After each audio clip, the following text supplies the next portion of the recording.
Boa noite a todos, boa noite a todas, são 19h30, vamos ouvir o clamor da terra e dos pobres. E aí pessoal, tudo bem com vocês? Eu tive um pequeno contratempo sábado, nada grave, mas foi impossível fazer a live, né? De todo jeito, na chamada da live está o texto, que seria a base da reflexão que eu faria, né? Não é o que eu falaria, não, porque, na verdade, nem eu sei o que eu falaria na live, né? A live é toda de improviso sempre, né? Então já viu. Né? Eu tô aqui entrando agora, né, no computador, que eu estava lá com a minha esposa, né, porque a gente hoje teve que se dividir, né? Ela está assistindo a entrevista que o padre Júlio Lancelotti está dando para o Chico Pinheiro no Instituto Conhecimento Liberta, e eu tô aqui fazendo a live, né? É um pouco a vida da gente mesmo, né? A gente tem que fazer escolhas, e eu escolhi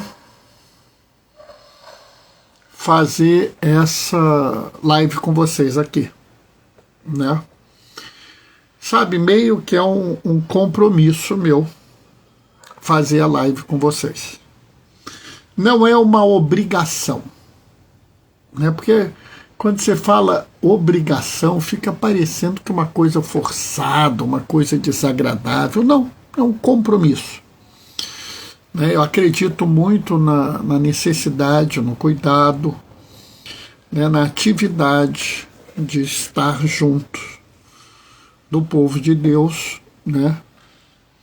E aí eu acho que é um compromisso. Se eu fosse mais eclesiástico e menos eclesial, eu diria que é um munus, uma palavra bonita, né? Mas eu tô aqui, vou fazer a reflexão com vocês, né? E agora é só esperar da 35 direitinho, né? E tocar as coisas, né? Fazer a nossa reflexão diária, né? E eu acho que a reflexão de hoje é uma reflexão muito importante, sabe, pessoal? O assunto é muito importante. O que a gente vai falar é muito importante, e ele cresce de importância porque, infelizmente, a coisa vai piorar. Parece que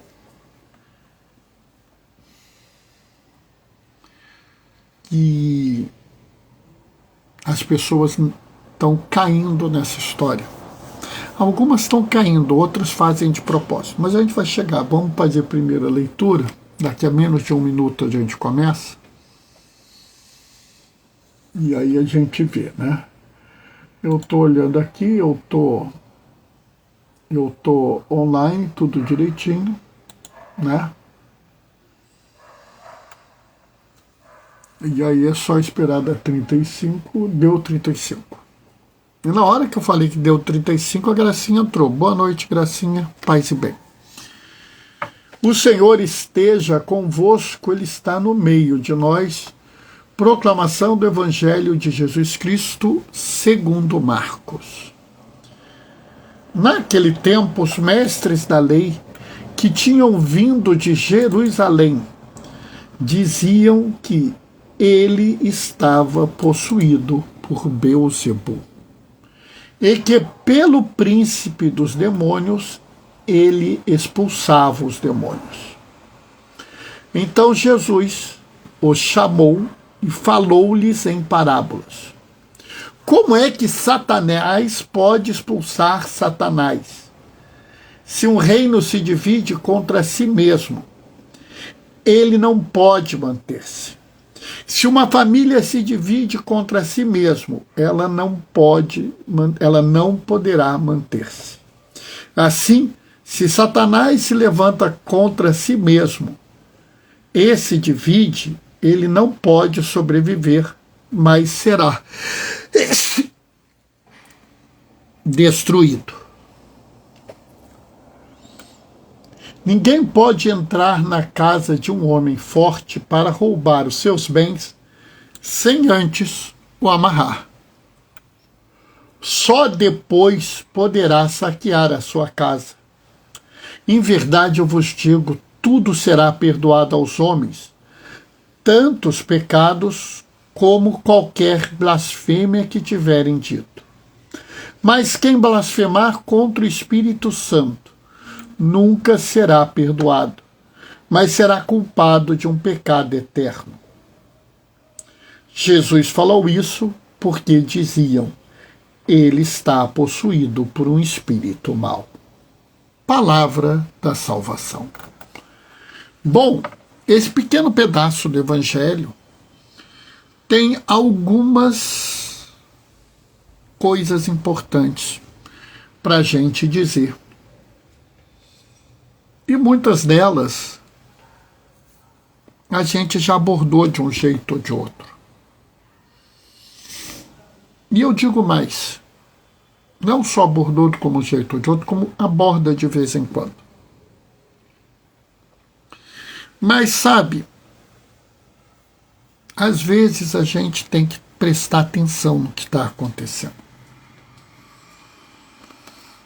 E eu tenho observado cada vez mais um determinado comportamento dos influenciadores ditos católicos. Observem bem, eles são influenciadores digitais? Sim, são. Mas eu digo que eles são ditos católicos, eles não são influenciadores digitais católicos. Eu já falei para vocês que, para mim, missionário digital não existe. Tá? Missionário, para mim, é aquele que vai ao encontro das pessoas. Né? A gente está aqui no Bem Bom, em casa, eu estou no meu quarto. Se eu quiser, eu ligo o ventilador. Se eu quiser, eu pego água. Daqui eu vou ficar deitado, descansando, vendo televisão. Isso para mim não é ser missionário. Ser missionário é ir ao encontro das pessoas onde elas estão. É conversar com a pessoa, é ver, olhar as necessidades e os sofrimentos dela. Tá? E a partir desse sentimento de ver as necessidades e sofrimentos dessas pessoas, é que eu me movimento apresentando o amor de Jesus.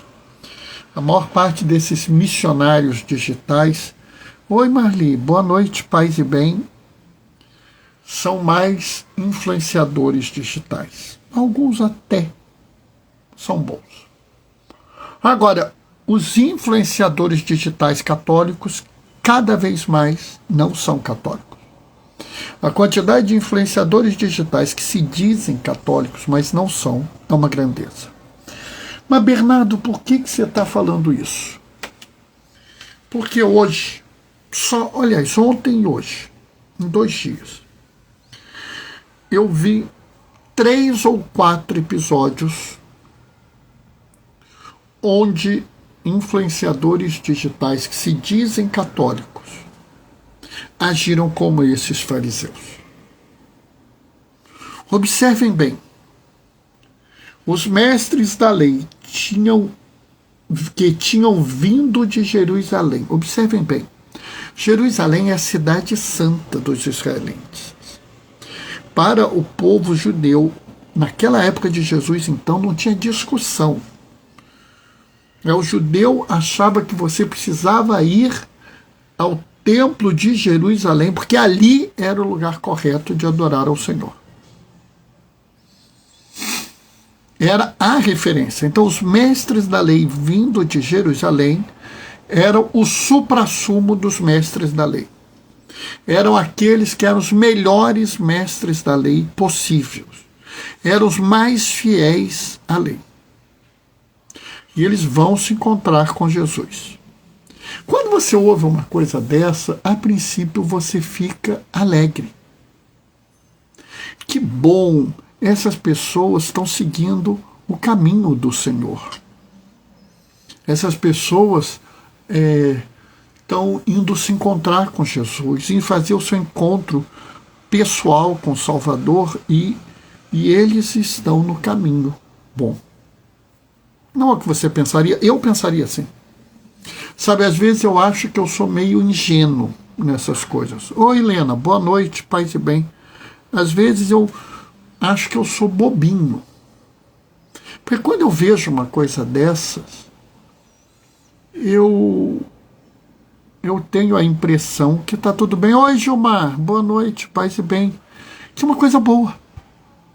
Então, sei lá, eu vejo um grupo que se apresenta no YouTube, no Instagram, no Facebook, com um nome, assim,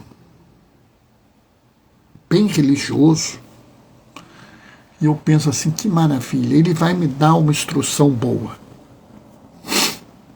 Aí eu começo a assistir e eu ouço uma coisa como que está aqui. Eles diziam que ele estava possuído por Beelzebul e pelo príncipe dos demônios e expulsava os demônios.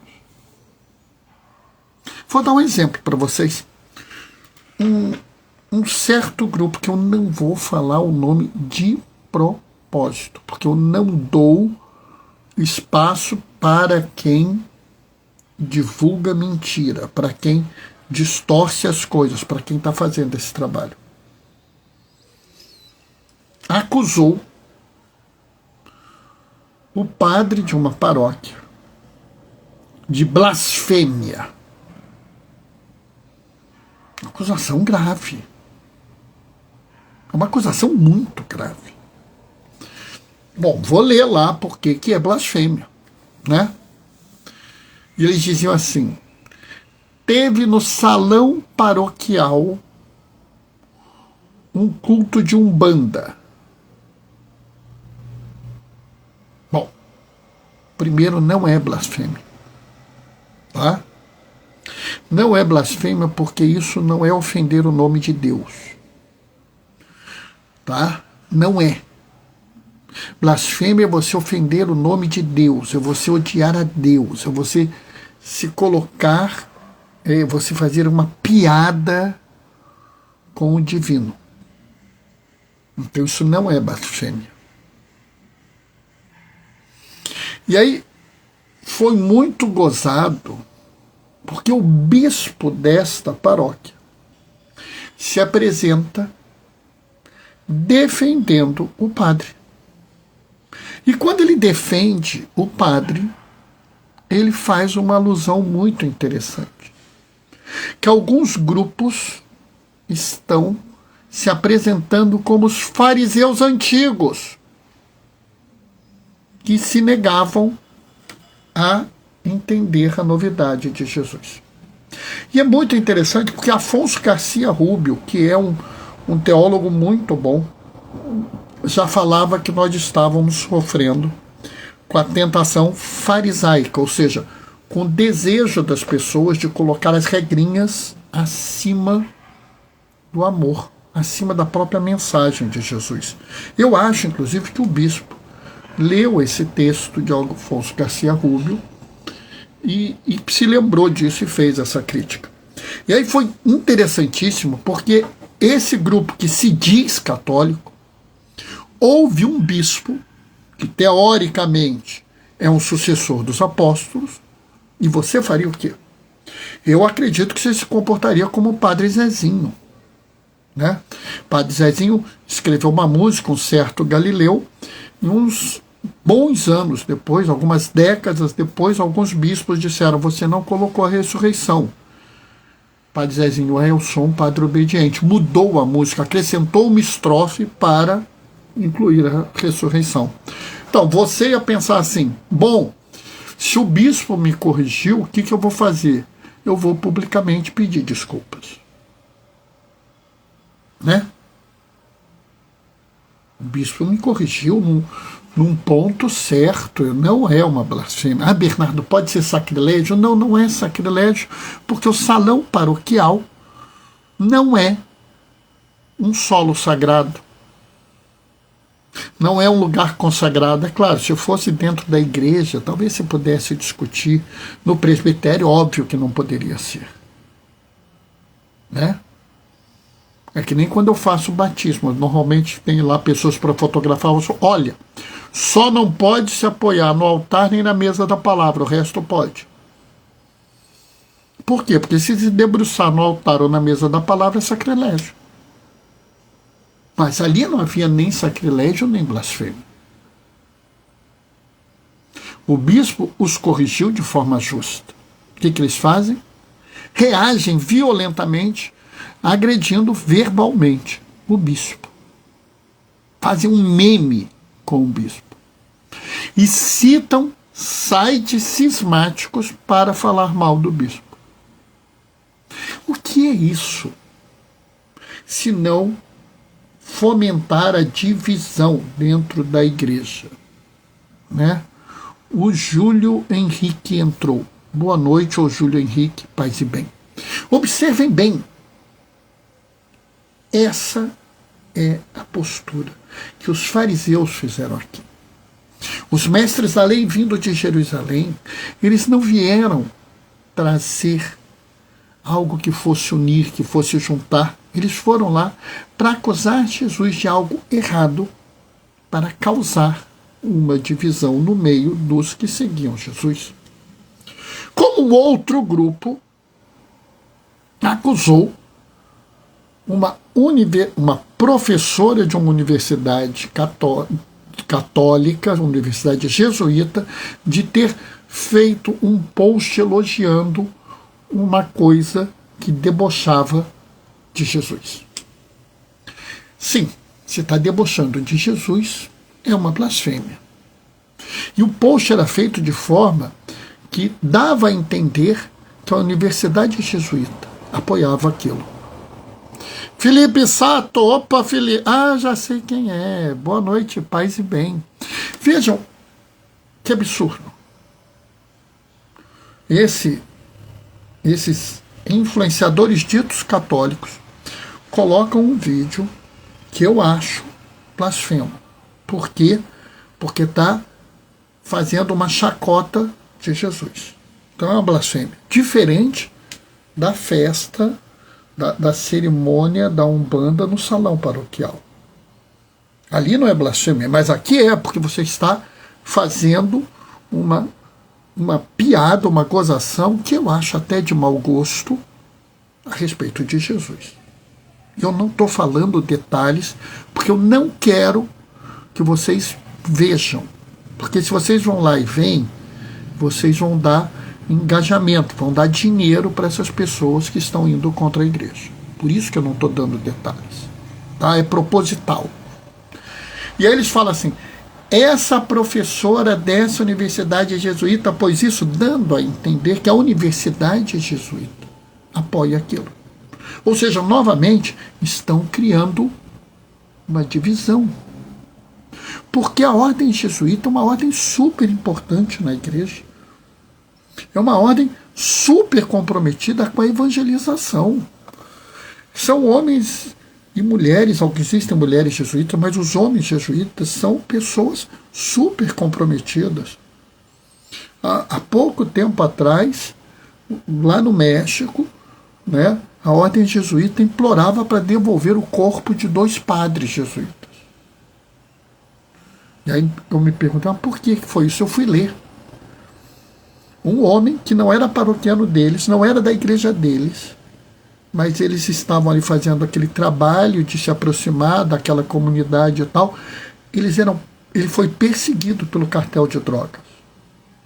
E ele pediu socorro à igreja. E esses 2 padres jesuítas, eles não só deram socorro, como deram guarita e deram fuga para esse homem. E os traficantes do cartel ficaram tão revoltados com isso, que não só mataram os 2 padres, como levaram o corpo para não permitir o enterro. Esse é o compromisso dos jesuítas com a evangelização. E esse grupo acusava a faculdade de ser tolerante com isso. E aí qual é a verdade? É que uma ex-docente, não ligada mais à faculdade, fez esse post. Ou seja, não tem nada a ver com a faculdade de teologia jesuíta. Apenas essas pessoas estão distorcendo a verdade para causar divisão dentro da igreja. E aí é muito interessante, porque eu estou analisando, e eu quero que vocês prestem atenção toda vez que chegar um vídeo, um texto, alguma coisa, vocês vão ver que esse é um padrão. A pessoa primeiro tem um título assim bonito, né? Um título assim, sei lá, deixa eu pensar um título aqui que eu nunca vi. Seguidor de Cristo. Cristo é o meu rochedo. É um negócio assim bonito, né? Você olha, vê que fulano realmente acredita.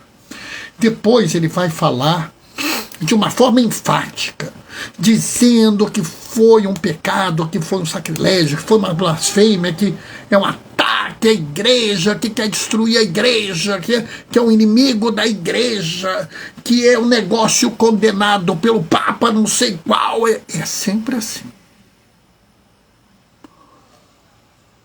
E coloca lá a coisa, coloca a acusação. E sempre é um vídeo cortadinho, é sempre um pedacinho aqui, um pedacinho ali, que nem fizeram com Jesus. Eles acusaram que Jesus estava possuído por um demônio. E por isso ele expulsava os demônios. E Jesus fala, porque é uma verdade, se o reino está dividido, ele não se sobrepõe, ele não vai subsistir. E por isso, pessoal, é que eu falo, essas pessoas que sistematicamente querem quebrar a igreja, que sistematicamente querem pôr um grupo de pessoas contra o outro, que só prega que os outros estão errados, que a única forma de ver a fé é a forma deles, eles são fariseus. Eles estão tão presos à lei e à forma como eles interpretam a lei, que eles condenam toda e qualquer pessoa. Que eles vão arrumar sempre um defeito no outro, para condenar o outro, para mostrar que o outro não presta, para mostrar que o outro é perverso, para dizer que o outro tem que ser condenado. Porque eles só entendem disso. A única teologia que eles entendem é a teologia da condenação, a teologia do pecado, a teologia do inferno. Para eles não existe espaço para a graça, para a misericórdia, para o amor, para o perdão. Eles só querem saber condenar e destruir. Todos os que não pensam que nem eles estão necessariamente errados. Sabe, pessoal, eu sinceramente eu rezo por essas pessoas. Porque elas precisam se converter. Sabe? E a gente tem que entender o seguinte: Jesus sempre pregou a diversidade. Bernardo, não precisa acreditar em mim. Lê a segunda leitura de domingo dos Cartas de São Paulo aos Coríntios, que fala dos vários membros do corpo e que todos os membros são importantes. E que os mais frágeis, aqueles que parecem mais frágeis, mais são importantes. Mas não há uma só forma de interpretar a segunda carta de São Pedro, no capítulo 1, versículo 20, até diz que as Escrituras não devem ser interpretadas por si. Perfeito! Perfeito! Maravilhoso, Kelvin. mas segundo o magistério da igreja. Perfeito. Perfeito, você está perfeitamente certo. E é isso que é crítico, porque as pessoas ficam querendo dizer que só o entendimento delas está certo. Como eu falei, é uma blasfêmia ter um culto de umbanda no salão paroquial da igreja. Não, não é. Inclusive, se você lê o documento do Concílio Vaticano II sobre ecumenismo, você vê que isso é até desejado pela igreja. Você não vai dizer que o magistério da igreja está errado, né? Daqui a pouco você vai corrigir o Espírito Santo, né? Estão vendo o problema? Isso que o Kelvin colocou aqui é o que é a verdade. Né? Não existe essa coisa. O que é absoluto na igreja é absoluto. São as verdades de fé, são os dogmas. Né? Algumas verdades de fé são tão fortes que a gente nem precisa pronunciar um dogma para dizer que ela existe. Outras, teve discussão se criou um dogma. É isso. Agora o resto, há a liberdade dos filhos de Deus. Essas pessoas estão tão presas à lei que se comportam como os fariseus. Por fim, eu já sei que eu já estou quase estourando o meu tempo, eu quero fazer uma pequena observação, porque toda vez que eu leio esse evangelho, alguém me pergunta: mas o pecado contra o Espírito Santo que está aí? Não, não é pecado. Não é pecado que está aqui. É a blasfêmia contra o Espírito Santo. E olha que interessante. A blasfêmia contra o Espírito Santo. A blasfêmia foi dizer que Jesus estava possuído por um demônio. Todo aquele que atribui o que é maléfico, atribui ações da igreja ao demônio, está fazendo uma blasfêmia terrível. Então, por exemplo, eu já vi um grupo dizer assim: comungar na mão é obra do demônio. Blasfemou. E blasfemou contra o Espírito Santo. Porque o próprio Senhor Jesus, quando deu a comunhão à sua igreja pela primeira vez na última ceia, deu na mão dos apóstolos. Deu na mão de Maria Madalena, deu na mão da Santíssima Virgem Maria. Você não tenha dúvida. Porque era normal. Ele partiu o pão e deu aos seus discípulos. Ele deu o pão a eles que partiram, inclusive. Então, entendam bem. O que Jesus está falando aqui é da blasfêmia contra o Espírito Santo. É atribuir à sua igreja uma obra maléfica. Se você conhece alguém que fez isso, peça que a pessoa se converta. Mas peça com gentileza, com amor e com carinho, porque é assim que nós que seguimos Jesus fazemos. Amém? Essa foi a reflexão de hoje, hora 19h59, tá? Espero que vocês tenham gostado. Se alguém não gostou, também tem direito de me criticar. Eu não sou magistério da igreja. Muito pelo contrário, se eu estiver errado, eu falo, eu estava errado nisso mesmo, né? Já teve uma live aqui que eu falei, eu não sei porque tem 153 peixes nessa rede. E o padre Hermes, muito amigo meu, diácono, é por causa disso. Que legal, muito obrigado. O Kelvin está dando amém. Atrasei, mas cheguei. Ninguém se atrasa na live. A live não é um compromisso, não é uma coisa. Você chegou na hora que você pode chegar. E daqui a pouco ela está guardada no meu Instagram. E mais tarde, Padre Hermes vai pôr no blog dele, né, Eclesialidades, o blog das comunidades. Né? Eu vou me despedir agora, porque eu quero pegar um pedacinho ainda da entrevista do Padre Júlio Lancelotti, né, no YouTube, tá? No canal do Eduardo Moreira. Essa é uma coisa boa, se puder, assiste, tá? Bom, vou me despedir deixando a minha bênção. O Senhor esteja convosco, Ele está no meio de nós, por intercessão de Oscar Romero. Desça sobre vós e permaneça para sempre a bênção do Deus Todo-Poderoso no amor, aquele que é Pai, Filho e Espírito Santo. Uma boa noite para vocês também. Amanhã, 19h30, vamos celebrar São Tomás de Aquino. Até lá. Beijos e bênçãos. Tchau, tchau.